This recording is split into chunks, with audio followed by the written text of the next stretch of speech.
Повеќе од 14.500 матуранти денеска го полагаа првиот екстерен испит од државната матура за оваа учебна година.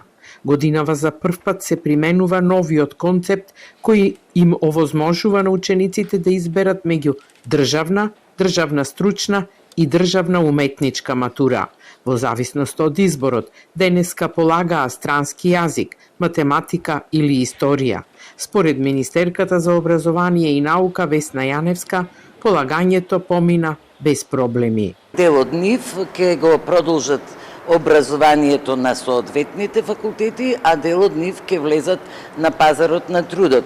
Она што е интересно е дека над 12.000 полагаат државна матура, нешто повеќе од 2.000 полагаат државна стручна матура и секако бројот на уметничката матура е значително помал. Испитите се реализираат во средните училишта, каде што се обезбедени потребните услови за полагање.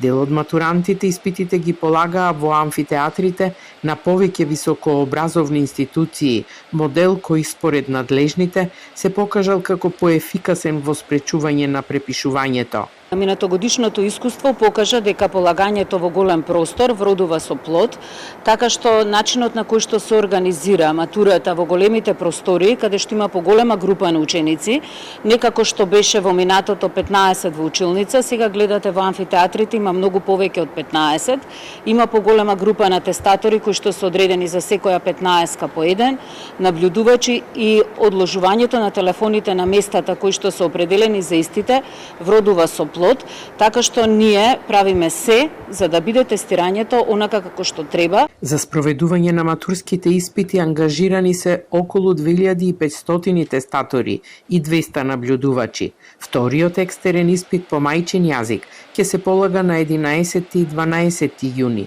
а резултатите ќе бидат објавени најдоцна еден месец по завршувањето на испитниот процес.